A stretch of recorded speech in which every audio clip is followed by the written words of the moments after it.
بسم اللہ الرحمن الرحیم۔ عزیز طلباء، السلام علیکم ورحمۃ اللہ وبرکاتہ۔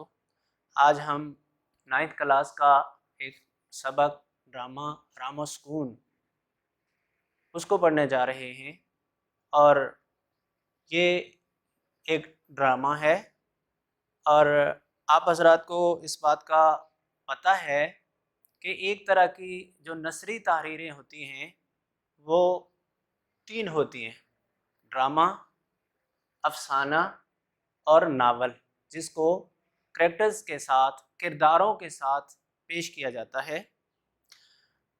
اب ہمیں اس بات کو سمجھنا ہے کہ ان تینوں میں فرق کیا ہے، سب سے پہلے تو ہم نے ڈرامہ کو دیکھنا ہے، پھر ناول کو، اور اس کے بعد پھر افسانہ کو۔ اگرچہ یہ تینوں تحریریں کرداروں کے ساتھ مکالمے کی شکل میں لکھی جاتی ہیں اور زندہ کرداروں کے ساتھ انہیں پیش کیا جاتا ہے، لیکن ان میں فرق صرف ان کی جسامت اور طوالت اور عدم طوالت کا ہے۔ ڈرامہ یہ مختصر ہوتا ہے ناول کے مقابلے میں، یعنی یوں کہا جا سکتا ہے کہ ڈرامہ اگر آپ پڑھنے بیٹھیں گے تو ایک نشست میں اسے پڑھ ڈالیں گے، لیکن ناول کا ایک نشست میں پڑھنا ممکن نہیں۔ اور اس کے بعد جو افسانہ ہوتا ہے، افسانہ یہ ان سے کچھ قدرے مختلف صرف اس اعتبار سے ہوتا ہے کہ اس کی کہانی ذرا ان سے مختلف ہوتی ہے، حجم میں بھی وہ ان سے درمیانہ ہوتا ہے۔ تو اسی طرح آج ہم جو ڈرامہ پڑھنے جا رہے ہیں آرام و سکون، یہ سید امتیاز علی تاج نے اسے لکھا ہے، اور سید امتیاز علی تاج 1900 میں پیدا ہوئے اور 1970 میں ان کا انتقال ہوا۔ سید امتیاز علی تاج لاہور میں پیدا ہوئے، اور ان کے والد مولوی ممتاز علی کو شمس العلماء کا خطاب ملا۔ آپ جانتے ہیں کہ یہ جو خطاب اور لقب ہے یہ ملتے جلتے ہیں۔ خطاب اور لقب یہ دونوں خاص نام ہوتے ہیں، لیکن جو عوام کی طرف سے ملے اسے لقب کہتے ہیں، اور جو حکومت کی طرف سے ملے اسے خطاب کہتے ہیں۔ تو ان کا خطاب، ان کے والد گرامی کا خطاب شمس العلماء تھا۔ سید امتیاز علی تاج نے central model school Lahore, government college Lahore سے تعلیم حاصل کی، یعنی ابتدائی تعلیم سکول سے، سینٹرل ماڈل سے، اور پھر ثانوی تعلیم انہوں نے گورنمنٹ کالج سے حاصل کی۔ اپنے زمانے طالب علمی میں منفرد انگریزی ڈراموں کے تراجم کر کے اسٹیج پر پیش کیے۔ 1932 میں مشہور زمانہ ڈرامہ انارکلی لکھا۔ ان کے مزاحیہ اسکیچ چچا چھکن کے نام سے شائع ہوئے۔ جتنے بھی انہوں نے مزاحیہ ڈرامے لکھے ہوئے تھے وہ چچا چھکن کے نام سے شائع ہوئے اور بہت مقبول ہوئے۔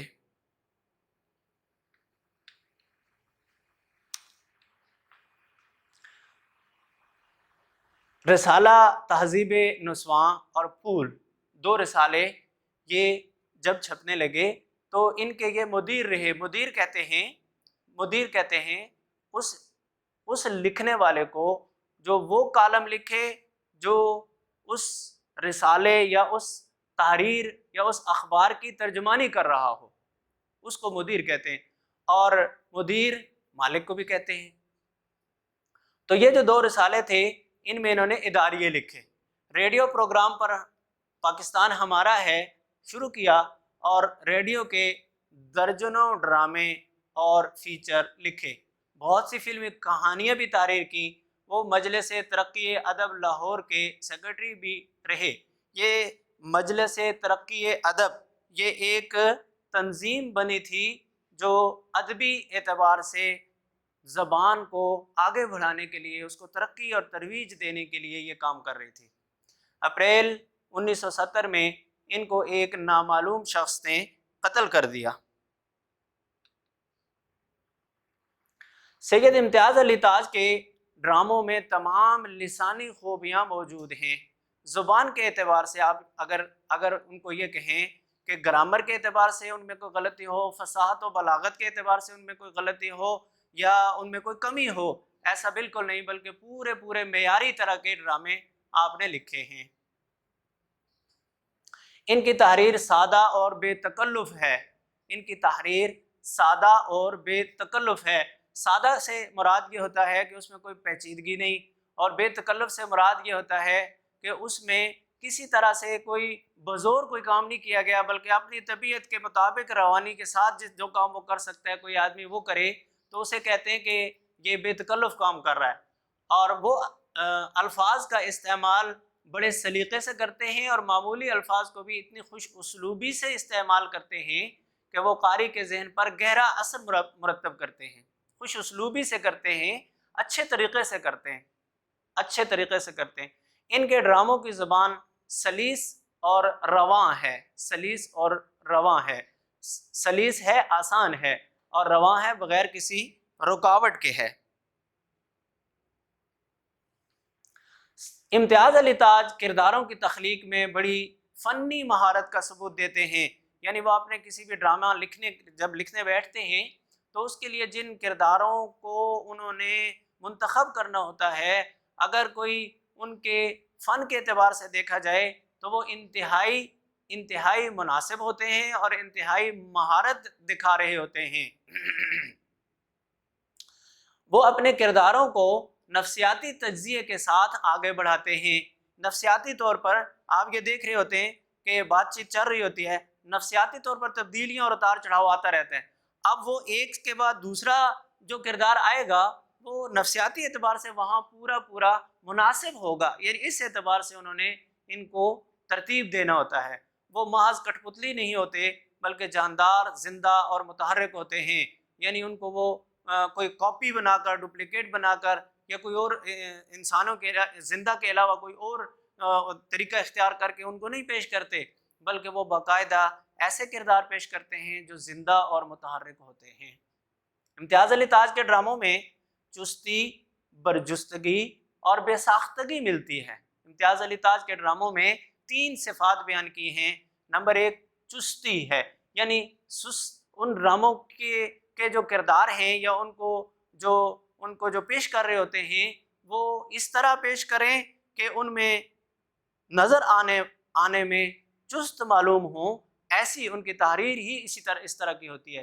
اور برجستگی ہوتی ہے، ان میں برجستہ کلام ہوتا ہے وہ، یعنی وہ ایسا کلام نہیں ہوتا کہ جس کے کہنے یا پڑھنے والا یا بولنے والا وہ کسی تحریر کے دیکھنے ہی کا محتاج ہو، بلکہ بغیر اس کے بے ساختہ وہ کہتا چلا جاتا ہے۔ بے ساختگی اور برجستگی۔ کسی ڈرامے کی کامیابی کا دار و مدار اس کے مکالموں پر ہوتا ہے، یہی وجہ ہے کہ انہوں نے مکالمہ نگاری کی طرف خصوصی توجہ دی۔ بچوں ایک بات کی طرف آپ کی توجہ دلانا چاہتا ہوں کہ ہمارے ہاں اردو میں بعض الفاظ کو غلط طریقے سے پڑھا جاتا ہے، ان میں سے ایک توجہ بھی ہے۔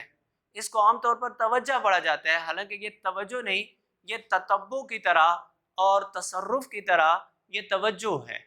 ان کے ہاں جذبات نگاری کی ایسی حسین مثالیں ملتی ہیں۔ جذبات نگاری، جذبات کو بیان کرنا، جذبات کو تحریر میں لانا، اس کی ایسی حسین مثالیں ملتی ہیں جو اردو کے ڈرامائی ادب میں بہت کم ملتی ہیں۔ یہ سید امتیاز علی تاج کی تحریروں کی خصوصیات تھی۔ اس کے بعد انہوں نے ان کی تصانیف کے حوالے سے تھوڑی سی بات کر دی کہ ان کا ایک معروف ڈرامہ آرام و سکون اس کی واضح مثال ہے، اور ان کی مزاح میں کہیں کوئی تکلف نظر نہیں آتا۔ تکلف کے بعد پرتکلف جو کلام ہے اس کے بارے میں پہلے بات ہو چکی۔ بس انہوں نے معمول کے واقعات اور کرداروں کے سیدھے سادے مکالموں سے مزاح پیدا کیا۔ اس کے بعد بچوں جب ہمیں اس بات کا پتہ چلا کہ سید امتیاز علی تاج کس مزاج کے مصنف ہیں، اب ہم ان کا کلام چاہے وہ ڈرامے کی شکل میں ہو یا کسی اور شکل میں جب ہمارے سامنے آئے گا تو ہمارے لیے یہ سمجھنا آسان ہوگا۔ اس لیے آپ نے اس جو تعارف ہمیں دیا گیا ہے ہماری کتاب میں، اس کا خوب مطالعہ کرنا ہے، اور اس کے عام پوائنٹس مثلاً تاریخ پیدائش، تاریخ وفات اور تعلیم اور مزاج اور ان کی تصانیف، اس طرح کی جو چیزیں ہیں ان کو خاص طور پر ذہن میں رکھنا ہے، کیونکہ یہی وہ چیزیں ہوتی ہیں جو آپ کو کسی انسان کے سمجھنے میں مدد دیتی ہیں، اور یہی آپ کا گھر کا کام بھی ہے کہ آپ نے پوائنٹس کے ساتھ اس مصنف کا جو تعارف ہے، مختصر تعارف، اس کو انشاءاللہ کل سنانا ہے، اور پھر آگے ہم انشاءاللہ سبق شروع